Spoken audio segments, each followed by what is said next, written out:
All right, let's get right into it. If you're running a local small business, this is a question you've probably wrestled with a ton. Do I really need to be on social media?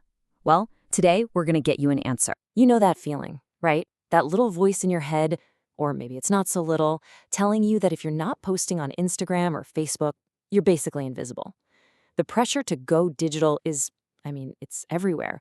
But is it actually the right move for your business? Okay, so here's the thing, and it might be a little surprising. The answer is not a one-size-fits-all yes. It just isn't. Think about it. Does a local auto shop need the same marketing plan as a cupcake bakery? Of course not. It's all about finding the right tool for the specific job you need to do. That's right. When the answer is no. We're actually starting there.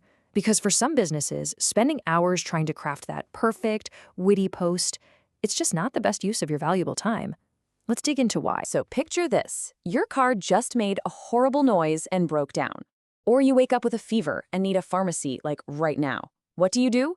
You're not scrolling through your Facebook feed, are you? No, you're hitting Google and searching for mechanic near me. For these kinds of businesses, the ones people need in a hurry, social media just isn't the first place customers look. Instead, what you need are direct, practical tools. Things like a solid Google My Business page, so you pop up in those local searches. Or maybe WhatsApp for Business, so people can send a quick question and get a fast reply. You could use an online booking portal to make appointments super easy. See, these tools connect you to a customer the exact moment they're ready to buy. And check out this story. It perfectly illustrates this point. This cobbler, Mahadio Chavan, realized people weren't coming to his shop anymore. So what did he do? Did he launch a TikTok channel? Nope. He started a service at your doorstep business. He literally went out and found his customers where they were. Now, that is adapting to your customers' needs. It's brilliant, and it's not always digital. Okay, so we've covered the no. But obviously, for a lot of businesses, the answer is a big, resounding yes. For these folks, social media isn't just a nice to have. It can be a total game changer, a direct pipeline to new customers. So let's look at this effort versus reward thing. It's pretty interesting. If you've got a really visual business like a designer boutique or you're a photographer, you can see a high return. Why? Because you can show off what you do. But, and this is a big but, look at the time commitment. We're talking 6, even 8 hours a week. For a restaurant, the direct return might be a little lower because, people are also finding them on food-specific apps. And that time commitment really gets to the heart of what a social media presence actually is. It is not just setting up an account and then walking away. Honestly, a dead, abandoned profile can look worse than having no profile at all.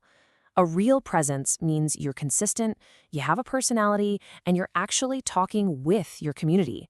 It's got to be a two-way street. So, okay, how do you figure this out for your unique business? Let's cut through all the confusion. I've got a super simple 4-point test for you. It's designed to help you make a clear-headed decision. Here's the number to remember: 4. Just 4. As we go through these questions, keep a running tally. If your score ends up being more than 4, then yeah, it's probably time to seriously consider getting started on social media. Ready? Let's do this.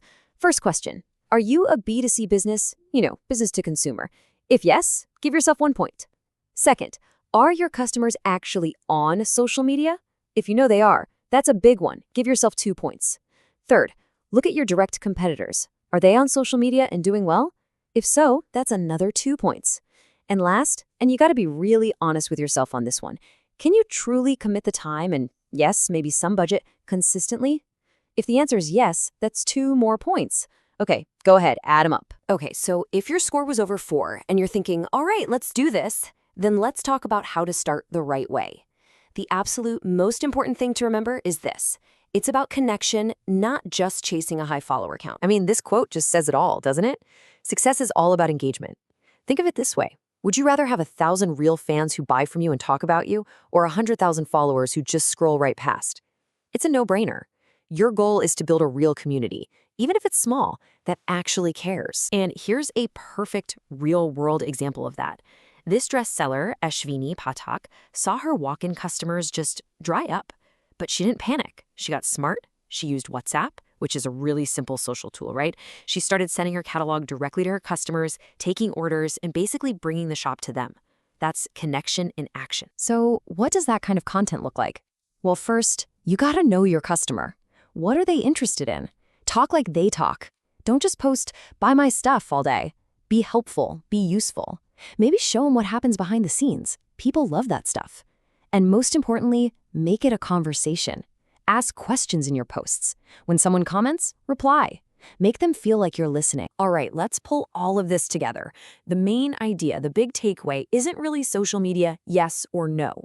It's about seeing that you have an entire digital toolbox, and you need to pick the right tool for the right job. So a strong digital presence today means you're being smart about your choices. You use social media platforms when you have a visual story to tell and want to build a community. You use Google My Business so people can find you when they're searching in your neighborhood. And you use something like WhatsApp for that direct one-on-one customer service. Each one has its own very specific superpower. So let's end with this question for you. Forget the pressure to do everything all at once. Just forget it. Looking at your business, your customers, and what you can realistically do, what is the one single most effective first step you can take? Maybe it isn't starting 3 new accounts. Maybe it's just making your Google business profile absolutely perfect. The right move is simply the next best move for you and your customers. That's it.